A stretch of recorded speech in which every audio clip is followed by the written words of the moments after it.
Hello, everyone.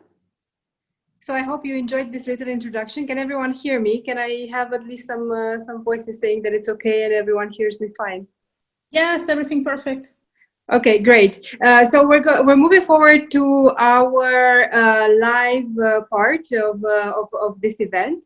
We received a total of 77 questions that came in through your registration forms.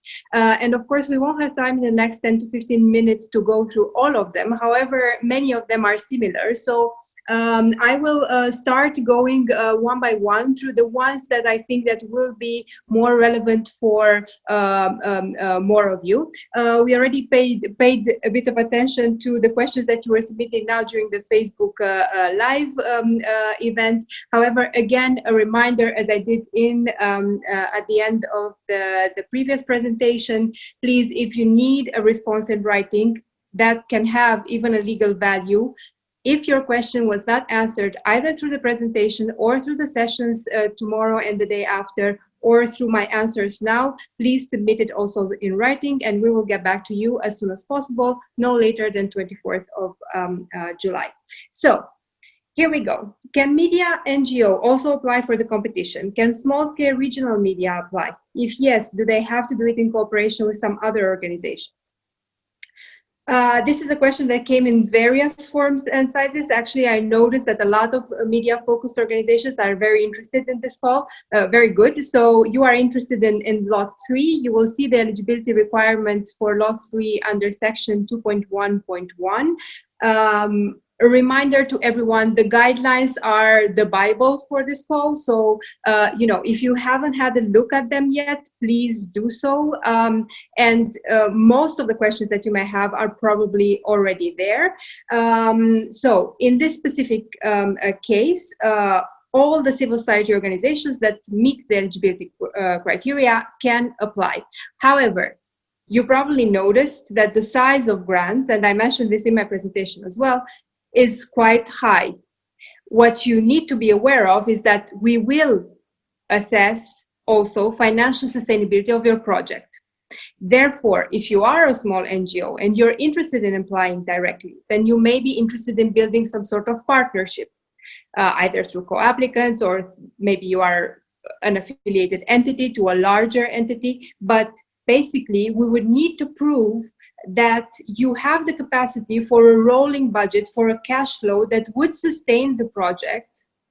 And that you do have also, the internal administrative checks, you have the experience to have run large amounts of money. So the problem is not with the fact that you are a small or new organization. The problem is maybe with the experience that you may have had or not in handling large amounts of money. So this is for you to consider when you will be preparing specifically your full application form. But of course, this would be the moment when you would start building alliances and putting together a team of partners that would apply. Definitely, although you are not obliged to, so this is not a legal requirement, I would encourage you to basically reach out to similar organizations and see if you can work together. This may increase your chances. Can media based in Ukraine apply with media partners from Eastern Partnership countries? Again, eligibility criteria under Law 3, you will see that civil society organizations that are not for profit based in Ukraine, Eastern Partnership countries, and the EU and EEA are eligible to apply as lead applicants, therefore as co-applicants as well. How can we fill out the form for a grant? This is probably the most frequent question that we received. You need to consult section 2.2 of the guidelines. I also spoke a bit about it during my presentation. So start with your father profile, download the full application package, start working on Annex A1, and basically Annex A1 is what we would expect that you submit back, and this is what you will be evaluated against. So that is a very important document. Can several organizations or a coalition of organizations apply? Yes, they may. And you will notice that for certain lots, they are even encouraged to apply. You will see that certain lots under the eligibility requirements are specifically encouraging consortia of organizations to apply. This is because during the evaluation, we will be looking at whether you would have the breadth of knowledge and regional coverage in Ukraine to deliver a good project. This is not valid for all lots, but you need to basically go to the lot that you're interested in and see what are the partnership requirements, as in minimum and maximum number of co-applicants. And also, if under eligibility, we specifically invite consortia to apply. If we do put an emphasis on consortia, this doesn't mean that you will be excluded. You can still apply, but then in competition with a consortia that can prove that they bring multiple fields of technical expertise on board, that they have a wider outreach, then this may make a positive evaluation of your proposal difficult. What are the financial reporting and or audit requirements for NGOs? So I hope it was clear from the presentation and from the guidelines to everyone that at this stage you do not need to submit a budget. In my presentation, I did encourage everyone to start thinking, reflecting about their budget, right? Because it is important. You need to already submit with the concept note a total value of the EU contribution that you may expect us to fund your project with, and you cannot have a variation that is higher than 20% from what you would be asking at full application. So yes, this is important, and also to look at the financial and narrative reporting requirements. However, you do not need to submit any of those documents at this stage. Specifically, reporting, auditing, you will find it in the general conditions of our draft contract. This is annexed to the application file. So if you go to the page of the call on the Europay website, you will see a zip file that has all our standard annexes. This is basically the documents that we will use to enter in a contractual agreement with you that says, okay, as the EU, we give you this contribution and you perform this action. And there you will see the narrative, financial reporting requirements, audit requirements as well. For certain size of grants, organizations are already asked to have an audit report ready when they sign the contract because of the size of the grant. And more specifically, if you want to look at how a report looks like, this is Annex 6 of the draft contract. So in the zip file, you will find Annex 6, and then you will see the financial report in an Excel format and the narrative report in Word format. Is there a suggested structure of the detailed analysis of the problems to be addressed? No, not at this stage. But again, remember this point that I made in the presentation. At full application stage, you will need to submit a log frame. This is part of the project. And as far as I'm concerned, and many of my colleagues and many other donors, in fact, because we use this project intervention logic, we rely very much on the log frames.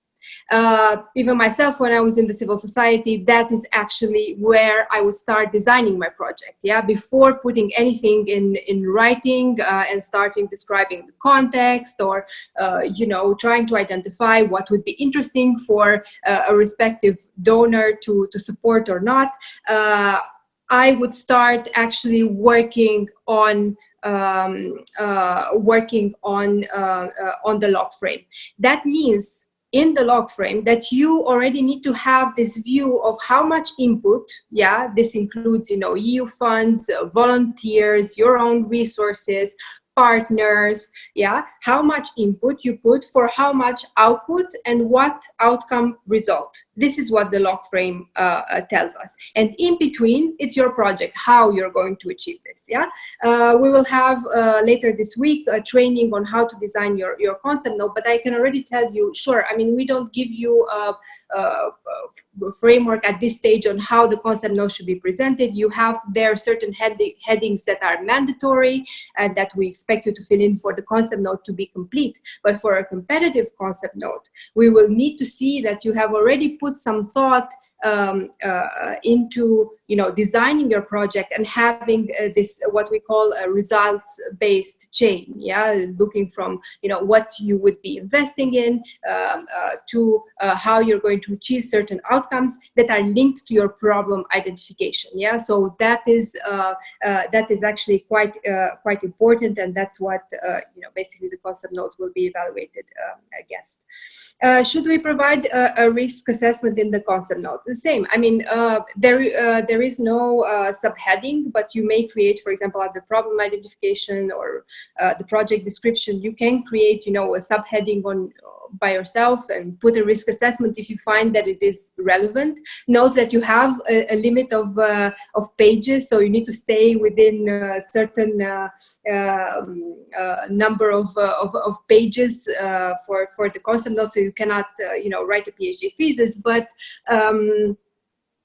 you know, if you find, for example, a risk assessment or other elements related to the sustainability of the project to be included in the concept note, you are free to do it. Yeah, we don't ask for it, but yeah, you can do it. Okay, we received a lot of proposals that were trying to check ideas for various projects. Note that even in the clarification request, we won't be able to tell you, yes, this project is good, this project is not good, because we're not evaluating yet. As I said during the presentation as well, the types of actions that are eligible under this call are quite wide, and the lists that we have in the guidelines are not exhaustive themselves. So we do expect you to, you know, be creative, but if not, stick to the types of actions, as long as, you know, you can justify that it serves the purpose and the priorities of the call, and that, you know, your organization is the good organization to deliver this action. We would not have a reason to dismiss it. So we receive questions on, you know, youth. Can my project be on youth? Can my project be on liquid democracy? Which, quite frankly, I'm quite curious now. I'm going to Google it after this to find out what liquid democracy is. You know, as long as whatever topic your organization would be dealing with, as long as you can justify and present a reasonable link with the priorities of the call, then, you know, for us, it's again very interesting to hear about all the new ideas that are out there.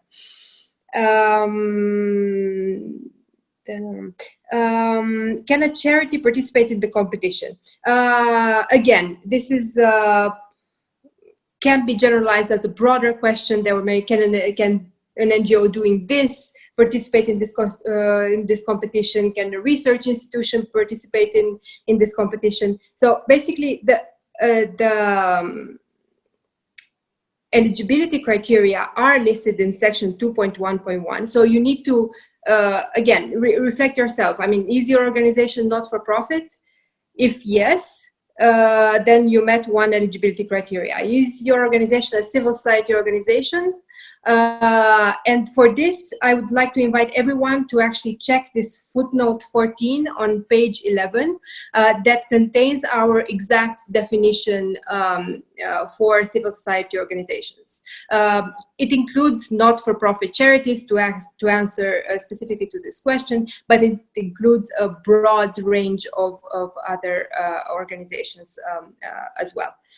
So basically, to check, I mentioned this during the presentation, to check this, we will be looking at your statutes, we'll be looking at maybe tax returns or tax forms from the Ukrainian authorities to prove that you are not for profit. But of course, you know, civil society organizations come in multiple legal forms. So you don't need to be registered with a certain legal form to be considered for this call. You just need to fit into this definition that you can find in the guidelines in footnote 14.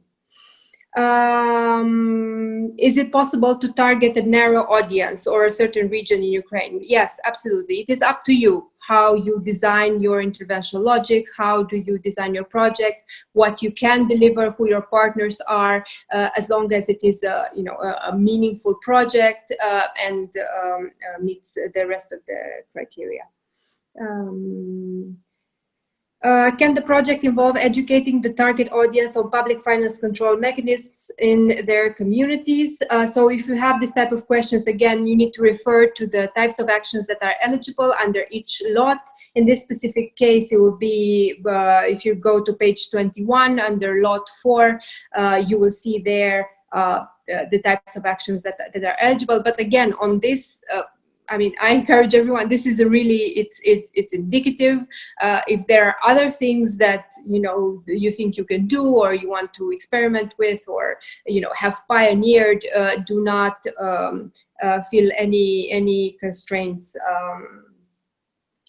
Might scientific research be funded by the program? Again, the question here is not scientific research. I think in all our types of action, the form of research is included, but there you need to look at the eligibility criteria and again at this definition of CSOs, whether you are, it really depends on who would be conducting this scientific research, whether you be a public body or a not-for-profit body or a public institute that has a CSO, let's say, entity, spirit to it, and that you can justify that, you are a not-for-profit civil society organization and that you would be eligible to receive the funding. What costs are covered by the program? So what exactly can we pay for? So basically it's all the costs incurred by implementing the project, plus a maximum of 7% indirect costs. So these are costs that you wouldn't necessarily quantify yourself, but it can be like I don't know, a small percentage to running your office or certain bills or so on. But you have this possibility to go up to 7% indirect costs. However, you do have on page 29 a list of costs that are absolutely not eligible. So just to quote some, I believe that it's 2, 4, 7. I invite you to consult this list. I believe out of those, 3 in particular are we receive questions about quite often. Currency exchange losses, so this is not eligible. Credits to third parties, so this could include, for example, mortgages for the headquarters of a civil society organization, so this is not eligible. And salary costs for personnel of national administration, so this is if you would enter into a project with a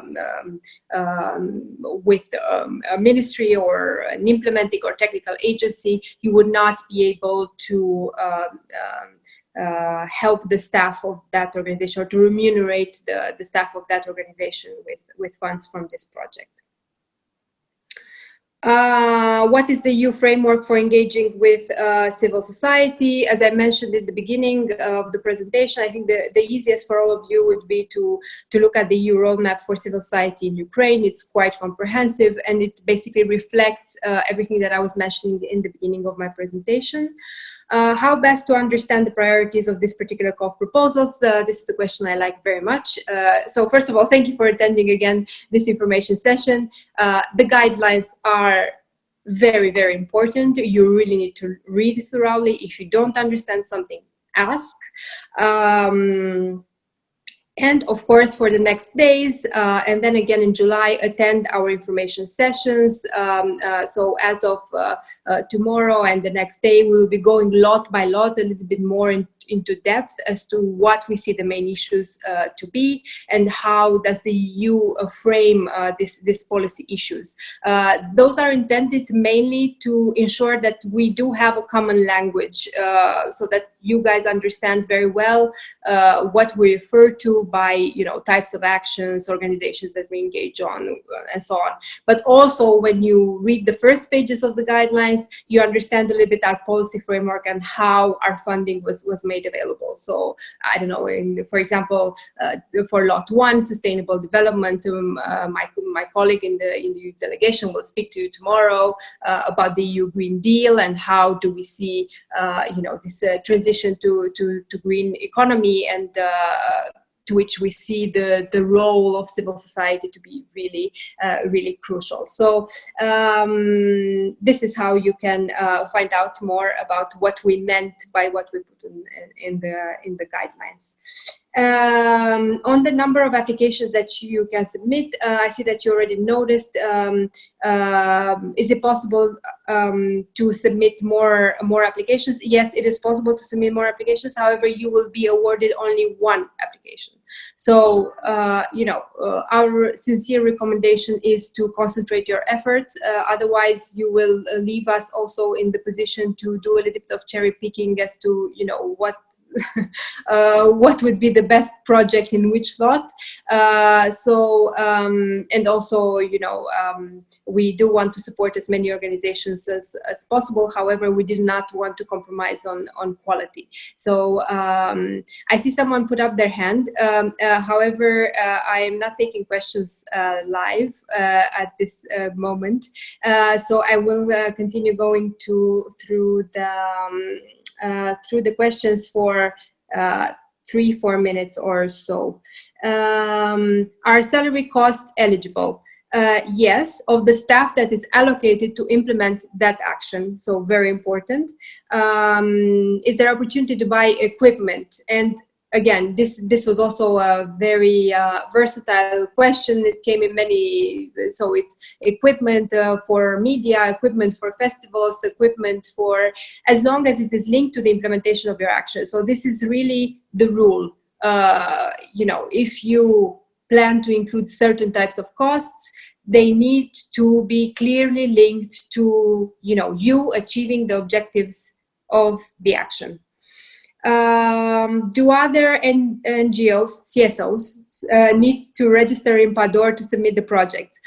Co-applicants. So remember that co-applicants are the type of partners who will have the same rights and obligations as the lead applicant. So they also need to register in PADOR.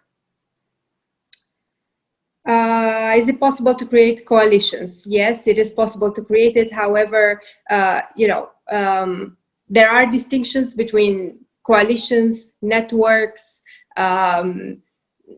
groups, consortia. So you need to think about those small differences as well, because we would not, you know, encourage setting up something that would not actually respond to needs, or that they wouldn't have some sort of pre-existing structure. So if you can, again, justify that this is needed, that there is, you know, support and willingness of organizations from outside Kiev or outside the city where you're based to participate in such a coalition or a network, yes, of course, this could be a possible activity. What can be the maximum duration of a project? 36 months for all lots. What is the proper approach for collaborating with contractors? What percentage of the budget can be spent on them? So we, except for the 7% maximum indirect costs, we don't have any benchmarks for the other categories of costs. Yeah. So, but again, the most important principle: it needs to be relevant in the context of the action you propose. You need to be able to justify it. In fact, you will see at the full application stage, when you submit your budget, you have this tab 2, where you need to put the justification, so that we evaluate that at full application stage to see whether it links to the activities that you propose. So it's the same with, with contractors. If you say, okay, we don't have enough staff, or you're doing the type of activities that will require for you to use contractors, 2 months per year, but it needs to make it needs to make sense. Is it possible to integrate the public health issues into the concept note? Again, a very nice question. Yes, you are expected to take into account at least the COVID-19 crisis. Otherwise, you probably saw that the public health in itself is not necessarily a priority. However, public health can be included in multiple other priorities, and especially now with the COVID-19 crisis. So unfortunately, we will have to close here. So I can tell you that I got as far as question 56, provided that some of them are repetitive. Again, I see a lot of the remaining questions are either very technical, so they relate to possible legal arrangements and so on. So I think that those are better that we answer to you by email. So please do send it. You have the address. You saw it in the presentation. The presentation you saw earlier will also be posted.